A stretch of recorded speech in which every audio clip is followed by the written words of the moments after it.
നമസ്കാരം. ദർശന ടിവിയുടെ ലോകമെമ്പാടുമുള്ള പ്രേക്ഷകർക്ക് വിരുന്നിന്റെ പുതിയൊരു അധ്യായത്തിലേക്ക് ഹൃദ്യമായ സ്വാഗതം.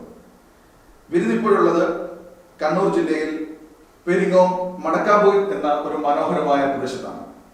ഇവിടെ എത്തിച്ചേരുമ്പോൾ ഏകദേശം 20-ൽ പരം വർഷത്തെ പ്രകൃതി ചികിത്സ അനുഭവമുള്ള ഒരു വലിയൊരു പ്രസ്ഥാനമുണ്ട്, പ്രത്യാശ നാച്ചുറൽ ക്യൂർ സെന്ററിന്റെ മാനേജിംഗ് ഡയറക്ടറും ചീഫ് ഫിസിഷ്യനുമായ ഡോക്ടർ MV സുകുമാരൻ സാറാണ് വിരുന്നിന്റെ ഇന്നത്തെ. പ്രകൃതി ചികിത്സയും അതിനെ അനുബന്ധിച്ചു വരുന്ന അനേകം സംശയങ്ങൾക്കും അദ്ദേഹം നമ്മുടെ പ്രേക്ഷകർക്ക് മറുപടി നൽകും. വളരെ സ്നേഹത്തോടുകൂടി ആദരവോടുകൂടി സ്വാഗതം ചെയ്യാം ശ്രീ MV സുകുമാരൻ സാറിന്റെ വിരുന്നിലേക്ക്. സാർ നമസ്കാരം. സാർ നമസ്കാരം.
തൊള്ളായിരത്തി 1985 മുതൽ ഒരു 95, 96, 97 കാലം വരെ ഞാനൊരു ആസ്മ പേഷ്യൻ്റാണ്. ആസ്മ എന്ന് പറഞ്ഞാൽ കടുത്ത അലർജി മൂത്ത് അവസാനം ആസ്മയായിട്ട് ആസ്മയ്ക്ക് മരുന്ന് കഴിച്ചുകൊണ്ടിരിക്കുന്ന ഒരാളായിരുന്നു. അലോപ്പതി, ആയുർവേദം, ഹോമിയോ എല്ലാ ചികിത്സയും ഞാൻ പരമാവധി നോക്കുകയും അതിൽ നിന്നൊന്നും ശാശ്വതമായ മോചനം കിട്ടില്ല എന്ന് എനിക്ക് ബോധ്യപ്പെടുകയും ചെയ്തു. അതിനുശേഷം 97-ലാണ് ഞാൻ മഹാത്മാ പ്രകൃതി ചികിത്സാ കേന്ദ്രത്തിൽ ആദ്യമായൊരു ട്രീറ്റ്മെൻറ്റിന് പോകുന്നത്. മഹാത്മാ പ്രകൃതി. അപ്പോൾ 25 കൊല്ലമായി. അതിനുശേഷം ഇതുവരെ എനിക്ക് ആസ്മ ഉണ്ടായിട്ടില്ല. അതിൽ നിന്ന് പ്രചോദനം ഉൾക്കൊണ്ടുകൊണ്ടാണ് 97-ൽ ഞാൻ എൻ്റെ സ്റ്റഡി തുടങ്ങിയത്. എൻ്റെ ഡിപ്ലോമ കോഴ്സുകളൊക്കെ ചേർന്ന് ഒരു 5 കൊല്ലത്തെ പഠനത്തിന് ശേഷമാണ് ഞാൻ പ്രകൃതി ചികിത്സ ആശുപത്രി ആരംഭിക്കുന്നത്. അന്ന് ആളുകൾക്കൊന്നും അറിയില്ല എന്താണ് പ്രകൃതി ചികിത്സ എന്ന്. പക്ഷേ അത്ഭുതം എന്ന് പറയട്ടെ, ആദ്യം കിട്ടിയ പേഷ്യൻസിനുള്ള 100% അവരിപ്പോഴും എൻ്റെ ഹാർട്ട് പേഷ്യൻറ്റ് 20 കൊല്ലമായിട്ട് അയാൾ ഇപ്പോഴും സുഖമായിട്ട് ജീവിച്ചിരിക്കുന്നുണ്ട്, ഒരു മരുന്നില്ലാതെ.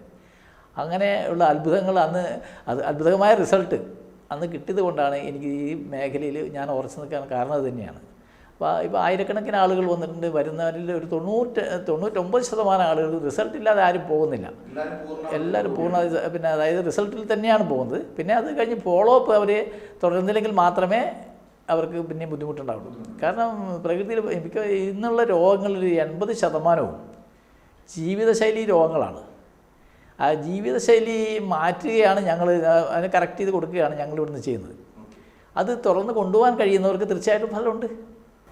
ഈ പ്രകൃതി ചികിത്സ ഇപ്പോൾ ഡോക്ടറിന്റെ ഓരോ വാക്കുകളെടുത്താലും നമുക്കറിയാം എല്ലാത്തിനും ഓരോ പോസിറ്റീവാണ്. താങ്കളുടെ ഓരോ വാക്കുകൾക്കും നമുക്ക് ലഭ്യമാകുന്നത്. ഈ എന്താണ് പ്രകൃതി ചികിത്സ? ഈ പ്രകൃതി ചികിത്സയെ കൊണ്ട് നമ്മൾക്ക് മനുഷ്യ ശരീരത്തിൽ ഉണ്ടാകുന്ന ഗുണങ്ങളെ കുറിച്ചും അല്ലെങ്കിൽ അതിന്റെ ദോഷവശങ്ങൾ ഉണ്ടെങ്കിൽ അതിനെക്കുറിച്ചും ഒന്ന് വ്യക്തമാക്കാം. ഈ പ്രപഞ്ചത്തിൽ ജീവിക്കുന്ന എല്ലാ ജീവികൾക്കും ഒരു നിയമം അതിനുണ്ട്, ജീവിക്കാനൊരു നിയമമുണ്ട്. ഈ ലോകത്ത് പ്രപഞ്ചത്തിലെ ഒരു നിയമമുണ്ട്. ആ പ്രകൃതി, അതിലെ ഏറ്റവും പ്രധാനപ്പെട്ട നിയമമാണ് പ്രപഞ്ച നിയമം, പ്രകൃതി നിയമം.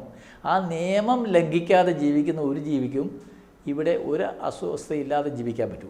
മനുഷ്യൻ മാത്രമേ ആ പ്രകൃതി നിയമം അനുസരിക്കാതുള്ളൂ. ലോകത്തുള്ള മറ്റെല്ലാ ജീവികളും അവരുടെ ഭക്ഷണത്തിലായാലും ശരി, അവരുടെ ജീവിതശൈലിയിലായാലും ഒരു മാറ്റം വരുന്നില്ല. അത് അങ്ങനെ തന്നെയാണ് ജീവിക്കുന്നത്. മനുഷ്യന് അവൻ്റെ സാഹചര്യങ്ങളും കാര്യങ്ങളും വെച്ചിട്ട് അവൻ്റെ പഠനവും അറിവും വെച്ച് അവൻ്റെ ജീവിതശൈലിയിൽ മാറ്റങ്ങൾ വരുത്തുമ്പോൾ അതിന് കണക്കായിട്ടുള്ള ചില അസ്വസ്ഥതകൾ ഉണ്ടാകുന്നത്, അതാണ് രോഗമായിട്ട് മാറുന്നത്. ശരിക്കും പറഞ്ഞാൽ ജീവിതശൈലി രോഗം എന്ന് പറഞ്ഞാൽ അത് തന്നെയാണ്. ഏറ്റവും പ്രധാനമായി നമ്മളെ ലൈഫ് സ്റ്റൈൽ ആണ് ഇതിൻ്റെ അടിസ്ഥാനപരമായ കാരണം. ഈ പ്രകൃതി നിയമം അനുസരിച്ച് ജീവിക്കാൻ പഠിപ്പിക്കുക, അതാണ് ഞങ്ങൾ ചെയ്യുന്നത്. ശരിക്കും പറഞ്ഞാൽ പ്രകൃതി നിയമം അനുസരിച്ച് ജീവിക്കാൻ പഠിക്കുക, വഴി തെറ്റിപ്പോയവരെ തിരിച്ച് പഴയ സ്ഥലത്തേക്ക് വഴി എത്തിക്കുക, അതാണ് പ്രകൃതി ചികിത്സ ചെയ്യുന്നത്. കാരണം പല ആളുകളും അവരുടെ ലൈഫ് സ്റ്റൈൽ കൊണ്ട് പിന്നെ ആണ് രോഗം വന്നില്ലെങ്കിൽ ഇപ്പോൾ സിഗരറ്റ് വലിക്കുന്നതിൻ്റെ പേരിൽ ഒരാൾക്കൊരു രോഗമുണ്ടെങ്കിൽ അയാൾക്ക് ആദ്യം കൊടുക്കുന്ന ചികിത്സ സിഗരറ്റ് വലി നിർത്തുക എന്നുള്ളതാണ്. മനസ്സിലായില്ലേ? അപ്പോൾ എന്ന് പറഞ്ഞ പോലെ ഈ തെറ്റായ ശീലങ്ങളിൽ കറക്റ്റാക്കി പോയാൽ തന്നെ പിന്നെ ഒരു 90% രോഗങ്ങൾ മാറിക്കിട്ടുന്നുണ്ട്. പ്രകൃതി ചികിത്സയുമായി ബന്ധപ്പെട്ട് പ്രത്യാശ കൊടുക്കുന്ന ചികിത്സാ രീതികൾ എന്തൊക്കെയാണ് താങ്കളുടെ നേതൃത്വത്തിൽ പ്രത്യാശയിൽ കൂടി താങ്കളെ തേടിയെത്തുന്ന രോഗികൾക്ക് കൊടുക്കുന്നത്? ഞങ്ങളുടെ ട്രീറ്റ്മെൻറ്റിൽ ഏറ്റവും പ്രധാനം ഫാസ്റ്റിംഗ് ആണ്.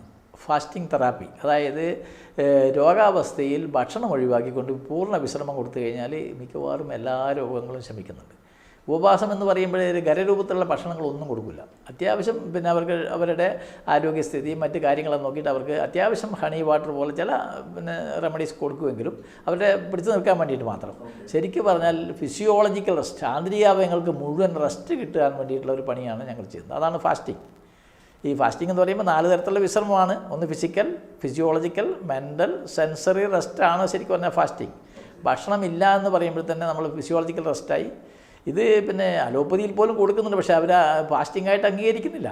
അതായത് ഒരു രോഗി അത്യാസം പിന്നെ ഐസിയുലെത്തിക്കഴിഞ്ഞാൽ ഭക്ഷണമില്ല, ഭക്ഷണം കൊടുക്കുന്നില്ല. അത് ശരിക്കും പറഞ്ഞാൽ അന്നേരമാണ് ആ രോഗി ശരിക്കും രക്ഷപ്പെടുന്നത്. അപ്പോൾ ഫാസ്റ്റിംഗാണ് ഈ ലോകത്തുള്ള ഈ പ്രപഞ്ചത്തിലുള്ള എല്ലാ ജീവജാലങ്ങളുടെയും ട്രീറ്റ്മെൻറ്റ് ഫാസ്റ്റിംഗാണ്. വൃക്ഷങ്ങൾ പോലും പ്രതികൂല കാലാവസ്ഥയെ നേരിടാൻ വേണ്ടി ഇലകൾ പൊഴിക്കുകയാണ്. ഇല പൊഴിച്ചാൽ പിന്നെ ഭക്ഷണം ഉണ്ടാക്കുന്നില്ലോ, 2-3 മാസമൊക്കെ അതുപോലെ നിൽക്കും. മൃഗങ്ങളെല്ലാം മറ്റ് ജീവികളെല്ലാം എന്തെങ്കിലും രോഗാവസ്ഥയിൽ ഒരു ഭക്ഷണം കഴിക്കില്ല, ഉപവാസത്തിലേക്ക് പോവുകയാണ് ചെയ്യുന്നത്. വെള്ളം മാത്രം കുടിക്കും. നിയമമാണ്. ആ നിയമം ഒന്ന് അനുസരിപ്പിക്കുകയാണ് നമ്മൾ ചെയ്യുന്നത്. അത് ചെയ്യുന്ന സമയത്ത് എല്ലാ രോഗികളും, മിക്കവാറും എല്ലാ രോഗികൾക്കും ഭയം ഉണ്ടാകും എന്നല്ലാതെ ഉണ്ട്. ചിലർക്ക് ഭയം ഉണ്ടാകും. ആ പേടി മാറ്റാൻ വേണ്ടിയിട്ട് ഞങ്ങൾ പിന്നെ അവരോട് ആവശ്യമായ കാര്യങ്ങൾ പറഞ്ഞു കൊടുക്കുക. പക്ഷേ അല്ലാതെ കണ്ട് 1-2 ദിവസം കൊണ്ട് പേടി പോവുകയും ചെയ്യും. 2 ദിവസം കൊണ്ട് അവർക്ക് ഭക്ഷണം ഇല്ലെങ്കിൽ ഒന്നും സംഭവിക്കില്ല, ഒരു നേരത്തെ ഭക്ഷണം കഴിച്ചില്ലേ മരിച്ചു പോകുന്നതാണ് ആൾ വിചാരിക്കുന്നത്.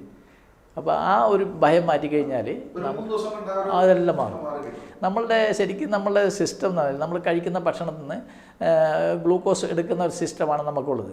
അത് മാറും. 3 ദിവസം കൊണ്ട് മാറിയിട്ട് അത് കീറ്റോസിസ് ആരംഭിക്കും. അതായത് ബോഡിയിൽ ഉള്ളത് ഭക്ഷണം, റിസർവ് ഫുഡ് എടുത്ത് നമ്മളുടെ എനർജിക്ക് ആവശ്യമായ എനർജി അതിനകത്ത് എടുക്കാൻ തുടങ്ങും. അപ്പോഴത്തേക്ക് നമുക്ക് ക്ഷീണവും കാര്യങ്ങളെല്ലാം മാറിയിരിക്കും.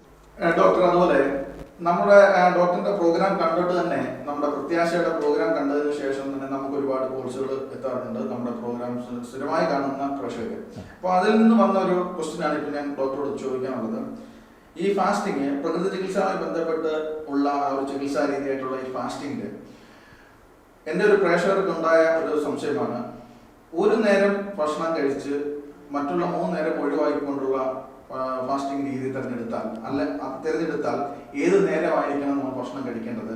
അതൊരു 28 വയസ്സുള്ള ഒരു പെൺകുട്ടിയുടെ ചോദ്യമാണ്. എന്താണ് താങ്കൾക്ക് അതിനെക്കുറിച്ച് പ്രേക്ഷകരോട് പറയാനുള്ളത്? സാധാരണഗതിയിൽ പിന്നെ ഈ ഇൻ്റർമീഡിയറ്റ് ഫാസ്റ്റിംഗ് എന്നൊരു സിസ്റ്റമുണ്ട്. അത് വൈകുന്നേരം നമ്മളൊരു പിന്നെ അത്താഴം കഴിച്ചാലേ, ഒരു 8 മണിക്ക് അത്താഴം കഴിച്ചിട്ടാണ് ഇൻ്റർമീഡിയറ്റ് ഫാസ്റ്റിംഗ് സ്റ്റാർട്ട് ചെയ്യുന്നതിൽ പിറ്റേ ദിവസം ഒരു 12-1 മണിക്ക് രണ്ടാമത് ഭക്ഷണം കഴിക്കാൻ പാടുള്ളൂ. പിന്നെ നിങ്ങൾ ഉദ്ദേശിക്കുന്നത് ഒറ്റ നേരത്തെ ഭക്ഷണം മാത്രമാണെങ്കിൽ അവരുടെ പ്രായം, അവരുടെ ജോലി ഇതൊക്കെ പരിഗണിച്ചിട്ട് എടുക്കാൻ പറ്റുള്ളൂ. സാധാരണഗതിയിൽ പിന്നെ ഏറ്റവും കൂടുതൽ ദഹനശേഷി ഉള്ളത് ഒരു 12 മണിക്ക് ശേഷം ഒരു 3 മണിക്കിടയിലുള്ള സമയത്താണ് ഏറ്റവും കൂടുതൽ ദഹനശേഷി ഉള്ളത്. ആ സമയത്തായിരിക്കും ഒരു നേരത്തെ മാത്രം ഭക്ഷണം കഴിക്കുന്നവർക്ക് അതായിരിക്കും നല്ലത്. പക്ഷേ ഒരു നേരം മാത്രം ഭക്ഷണം കഴിക്കുന്നവർ ശ്രദ്ധിക്കേണ്ട കാര്യങ്ങളുണ്ട്. അവർക്ക് ആവശ്യമായ പ്രോട്ടീനും കൊഴുപ്പുകളും മറ്റ് വിറ്റാമിനുകളും ധാതുലവണങ്ങളും എല്ലാം ഉൾക്കൊള്ളുന്ന ഒരു ഭക്ഷണമായിരിക്കണം കഴിക്കുന്നത്. എല്ലാ ഇലക്കറികളും പച്ചക്കറികളും പിന്നെ എല്ലാം ഉപയോഗിച്ചുകൊണ്ടുള്ള ഭക്ഷണമായിരിക്കണം. കാരണം ഡെഫിഷ്യൻസി രോഗങ്ങൾ വരാൻ പാടില്ല. അതെ. ഒരു നേരം ഭക്ഷണം കഴിക്കുന്നവർ വെറും ചോറ് മാത്രം കഴിച്ചാൽ ശരിയാവില്ല. കാരണം നമുക്ക് സിമെൻറ്റ് കൊണ്ട് മാത്രം ഒരു വീടുണ്ടാക്കാൻ പറ്റുമല്ലോ. അപ്പോൾ ഈ ഐറ്റംസ് എല്ലാം വേണം. എല്ലാ ഐറ്റംസും ഉണ്ടെങ്കിൽ മാത്രമേ നമുക്ക്. അപ്പോൾ ആ ഒരു നേരം ഭക്ഷണം കഴിക്കുന്നവർ ഇതെല്ലാം ഉൾപ്പെടാൻ വേണ്ടി ശ്രമിക്കണം. അതുപോലെ തന്നെ ഡോക്ടർ, നമ്മുടെ ഈ ഭക്ഷണക്രമത്തിൽ വെജിറ്റബിൾസിന്റെ പ്രാധാന്യം വളരെ വലുതാണ്. അത് നമ്മൾ കഴിക്കുന്ന വെജിറ്റബിൾസ് ഇപ്പോൾ നമ്മളൊരു പ്രകൃതി ചികിത്സയുമായി ബന്ധപ്പെട്ട് തിരഞ്ഞെടുക്കുമ്പോൾ നമ്മൾ ഏതൊക്കെ വെജിറ്റബിൾസ് ഒഴിവാക്കാം, ഏതൊക്കെ നമുക്ക് കഴിക്കാം, അതുപോലെ ഫ്രൂട്ട്സുകളുടെ കണക്കെടുക്കണം. നമുക്ക് ഏതൊക്കെ ഫ്രൂട്ട്സുകൾ ഒഴിവാക്കാം, ശരീരത്തിന് ഏറ്റവും കൂടുതൽ ഊർജ്ജം തരുന്ന ഏതൊക്കെ ഫ്രൂട്ട്സുകളാണ് നമ്മൾ കഴിക്കേണ്ടത്? സാധാരണ അതിൽ പച്ചക്കറികളിൽ പറയുന്നത് ഫസ്റ്റ് ക്വാളിറ്റി എപ്പോഴും ഭൂമിക്ക് മുകളിലോട്ട് വരുന്ന പച്ചക്കറികളാണ്. അതായത് പൂവ്, ഇല, കായ, അതാണ് ഏറ്റവും ബെസ്റ്റ് ക്വാളിറ്റി പച്ചക്കറി. അത് പ്രത്യേകിച്ച് ആർക്കും രോഗാവസ്ഥയിൽ അല്ലെങ്കിൽ എല്ലാം നമുക്ക് ഉപയോഗിക്കാവുന്നതാണ്. ചില രോഗങ്ങൾക്ക് ഇപ്പം കിഡ്നി പേഷ്യൻ്റ് ആണെങ്കിൽ അവർക്ക് പിന്നെ പൊട്ടാസ്യം ഒക്കെ കൂടുതലുണ്ടെങ്കിൽ അത് വേവ് ചൂറ്റിയിട്ടൊക്കെ കഴിക്കാൻ പാടുള്ളൂ. ചില പൊട്ടാസ്യം കൂടുതലുള്ള ഭക്ഷണങ്ങൾ പച്ചക്കറികളൊന്നും കഴിക്കാൻ പാടില്ല എന്നൊക്കെയുണ്ട്. അല്ലെങ്കിൽ ആരോഗ്യമുള്ള ഒരാൾക്ക് അല്ല സാധാരണ പ്രത്യേകിച്ച് പ്രശ്നങ്ങളൊന്നും ഇല്ലാത്തവർക്ക് ഭൂമിക്ക് മുകളിലോട്ടുള്ള എല്ലാ പച്ചക്കറികളും കൂട്ടാവുന്നതാണ്. അടിയിൽ നിന്നും മോശമല്ല പറഞ്ഞത്, അടിയിൽ ഇത് മിക്കവാറും കാർബോഹൈഡ്രേറ്റ് ആയിരിക്കും. അതിപ്പോൾ ചോറിൻ്റെ കൂട്ടത്തിൽ ഉരുളക്കിഴങ്ങ് കഴിച്ചാൽ ഒരേ സാധനം നമുക്ക് കിട്ടുന്നത്, ആ കാർബോഹൈഡ്രേറ്റ് കിട്ടുന്നത്. അതുപോലെ തന്നെ പിന്നെ ചേനയായാലും ശരി ചേമ്പായാലും ശരി അതെല്ലാം കറിയായിട്ട് ഉപയോഗിക്കുകയാണെങ്കിൽ അതെല്ലാം കാർബോഹൈഡ്രേറ്റ് തന്നെ ഒരേ ഐറ്റമാണ് കിട്ടുന്നത്. അതാണ് ഞാൻ ആദ്യം പറഞ്ഞത്, സിമൻറ്റ് കൊണ്ട് തന്നെ വീടുണ്ടാക്കാൻ പറ്റില്ല എന്ന് പറഞ്ഞതാണ്. അപ്പം വ്യത്യസ്തങ്ങളാണ്. ഈ ഭൂമിക്ക് അടിയിലുള്ളതിന് മുകളിലുള്ളതും രണ്ടും വ്യത്യാസമാണ്. മുകളിലുള്ളതാണ് ഏറ്റവും ഫസ്റ്റ് ക്വാളിറ്റി പച്ചക്കറികൾ. അതെല്ലാം ഏത് വേണമെങ്കിലും ഉപയോഗിക്കുന്നതിന് തെറ്റൊന്നുമില്ലെന്നാണ് ഡോക്ടർ. അതുപോലെ തന്നെ പ്രകൃതി ചികിത്സ സമ്പ്രദായം തേടിയെത്തുന്ന രോഗികൾ പലർക്കും പല സംശയങ്ങളുണ്ടായിരിക്കും. നമ്മുടെ ഈ പ്രോഗ്രാം കാണുന്ന പ്രേക്ഷകർക്കുണ്ടാവും.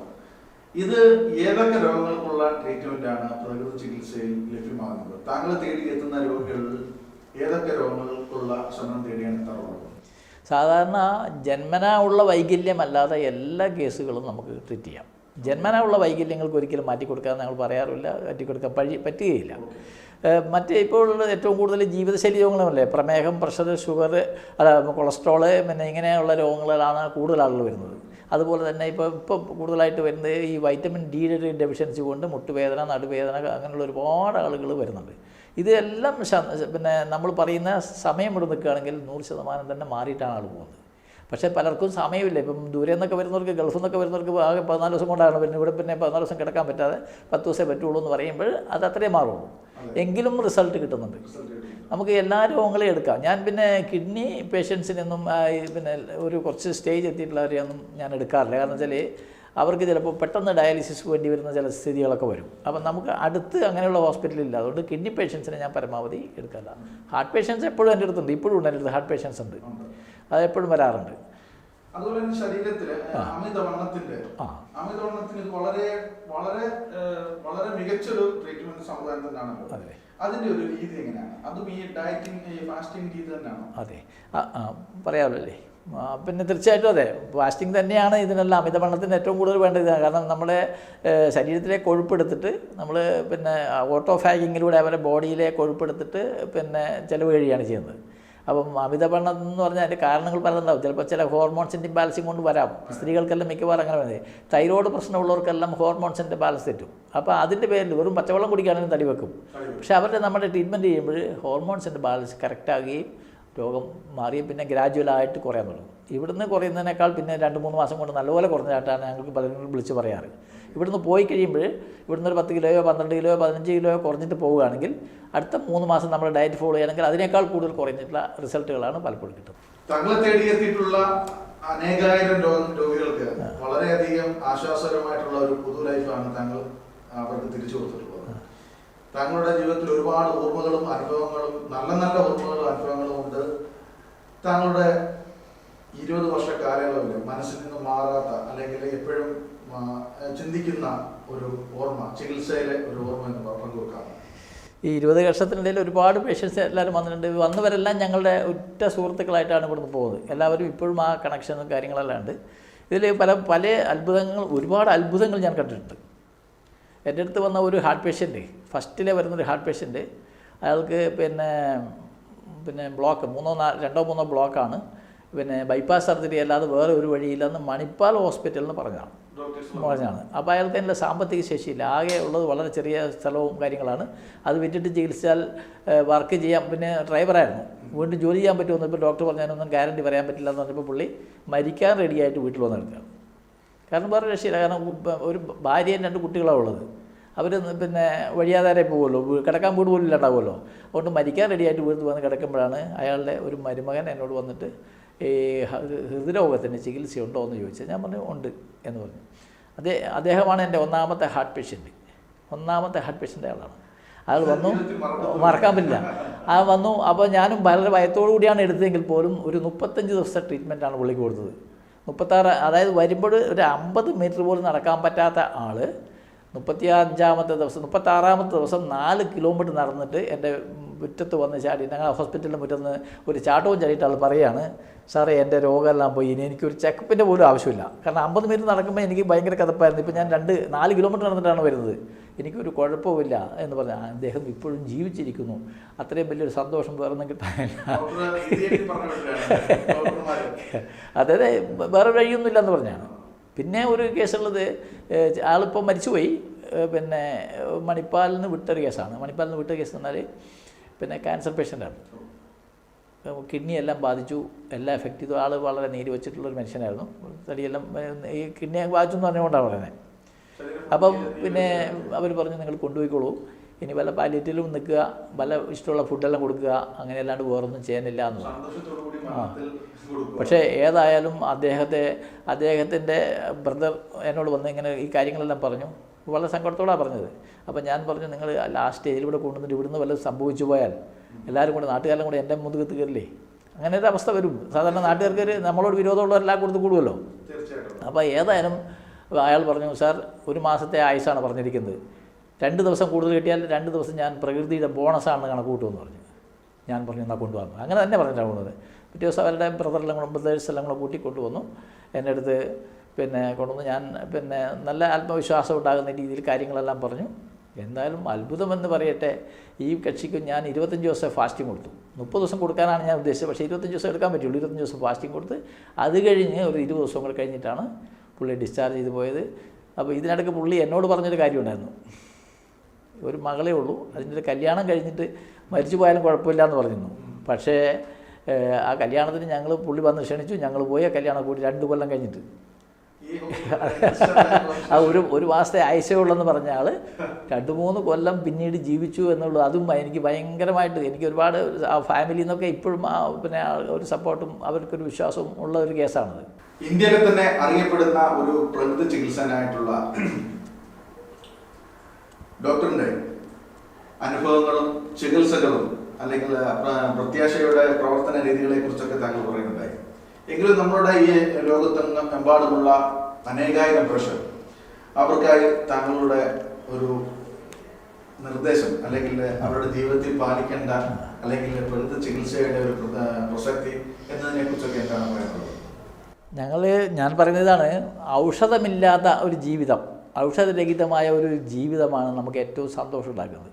അത് പ്രകൃതി ചികിത്സയിലൂടെ മാത്രമേ സാധിക്കുകയുള്ളൂ. പ്രകൃതി ചികിത്സകൾ മാത്രമേ നമുക്ക് മാത്രമല്ല, ഇപ്പം നമുക്കറിയാം പുതിയ രോഗങ്ങൾ വരുന്നതിന് മരുന്നില്ലല്ലോ. കൊറോണ പോലുള്ള രോഗങ്ങൾക്ക് മരുന്നില്ല എന്നല്ലേ പറഞ്ഞത്. മരുന്നില്ലാതെ ജീവിക്കാൻ ഏറ്റവും നല്ലത് പ്രകൃതി ജീവനത്തിലാണ്. പ്രകൃതി ജീവനത്തിൽ വന്നാൽ നമ്മളെ നൈസർഗികമായ പിന്നെ ഇത് സ്വയമായിട്ടുള്ള ബോഡിയുടെ ശക്തി, നമ്മളുടെ ഇപ്പോൾ ഇമ്മ്യൂണിറ്റി പവർ സ്വയം ഉണ്ടാകണമെങ്കിൽ ഈ പ്രകൃതി നിയമം അനുസരിച്ച് ജീവിക്കണം. അങ്ങനെ ജീവിച്ചാൽ ഒരു മരുന്നുമില്ലാതെ നമുക്ക് പോകാൻ പറ്റും. കെമിക്കലുകളാണ് മരുന്നുകൾ, അല്ലെങ്കിൽ വിഷമാണ്. അതിന് പിന്നെ അത് എന്തായാലും അപകടത്തിലേക്ക് മാത്രമേ നമ്മളെ കൊണ്ടുപോകുള്ളൂ, ഉറപ്പാണ്. നിങ്ങൾ കണ്ടോളൂ, വരുന്ന നൂറ്റാണ്ടുകളിൽ ഇതെല്ലാം ഒഴിവാക്കിയിട്ടുള്ള ജനം തിരിച്ചറിവിലൂടെ ഇങ്ങോട്ട് വരും. തീർച്ചയായിട്ടും പിന്നെ പ്രകൃതി ജീവനത്തിലേക്ക് വരേണ്ടി വരും. കാരണം ഭക്ഷണത്തിലായ മായം, മരുന്നിലായ വിഷം, എല്ലാം വിഷമാണ്, വിഷമയമാണ് മുഴുവൻ. അത് മാറ്റി ഒരു ശുദ്ധമായ ഒരു ജീവിതത്തിലേക്ക് മനുഷ്യൻ വന്നില്ലെങ്കിൽ മനുഷ്യകുലം തന്നെ നിലനിൽക്കാത്തൊരവസ്ഥയിലേക്ക് വരും. അത് ആ തിരിച്ചറിവ് ജനങ്ങൾക്ക് വന്നുകൊണ്ടിരിക്കുന്നുണ്ട് ഇപ്പോഴും. മടങ്ങാതിരിക്കാൻ പറ്റില്ല, ഉറപ്പായിട്ടും മടങ്ങേണ്ടി വരും. അതാണ് എനിക്ക് മടങ്ങേണ്ടി വരും. വളരെയധികം സന്തോഷം. അതുപോലെ തന്നെ താങ്കളുടെ ഈ ഒരു വലിയൊരു വിജയത്തിൽ എത്തി നിൽക്കുമ്പോൾ താങ്കളുടെ കുടുംബത്തിന്റെ സപ്പോർട്ട് തീർച്ചയായിട്ടും നമുക്ക് പറയാതിരിക്കാൻ കഴിയുമല്ലോ. താങ്കളുടെ കുടുംബത്തിന്റെ സപ്പോർട്ട് ഈ ഒരു മേഖലയ്ക്ക് താങ്കൾക്ക് തീർച്ചയായിട്ടും ഞാൻ ഈ സ്റ്റേജിലെത്തിയത് കുടുംബത്തിൻ്റെ സപ്പോർട്ടുള്ളതുകൊണ്ട് തന്നെയാണ്. ഭാര്യ അന്ന് മുതൽ ഞങ്ങൾ രണ്ടുപേരും ഒന്നിച്ചാണ് പ്രകൃതി ചികിത്സാ ആശുപത്രിയിൽ പോയി കിടക്കുന്നത്. അന്ന് മുതൽ അവൾ പൂർണ്ണമായിട്ട് എല്ലാ കാര്യങ്ങൾക്കും സപ്പോർട്ടോടുകൂടി എൻ്റെ കൂടെ തന്നെയുണ്ട്. പിന്നെ മക്കളാണെങ്കിലും പിന്നെ പ്രകൃതി ജീവനവും കാര്യങ്ങളെല്ലാം പഠിച്ചവരാണ്, എല്ലാം മനസ്സിലാക്കിയിട്ടുള്ളവരാണ്. പിന്നെ 2 ആൺമക്കളാണുള്ളത്. മൂത്തവൻ പിന്നെ ബാങ്കിലാണ്, SBIയിലാണ് വർക്ക് ചെയ്യുന്നത്. എങ്കിൽ പോലും പ്രകൃതി എന്തെങ്കിലും ഇപ്പം അവന് പിന്നെ കൊറോണ പോസിറ്റീവ് ആയപ്പോൾ അവൻ ഫാസ്റ്റിംഗ് എടുത്തിട്ടാണ് മാറ്റിയത്, അല്ല വേറൊന്നും ചെയ്തില്ല. ഒരു ഫാസ്റ്റിംഗ് എടുത്തിട്ട് പിന്നെ ബാങ്കിൽ പോയപ്പോൾ പിന്നെ പോസിറ്റീവായപ്പോൾ വന്ന് വീട്ടിൽ നിന്ന് 7 ദിവസം ഫാസ്റ്റിംഗ് എടുത്തു. അപ്പം നോർമലായി, നെഗറ്റീവായി. എല്ലാത്തിനും സപ്പോർട്ടാണ്, എല്ലാവരും എല്ലാ കാര്യങ്ങളിലും സപ്പോർട്ട് ചെയ്യുന്നുണ്ട്. അതുകൊണ്ടാണ് ഇത് വിജയിച്ച് പോകുന്നത്.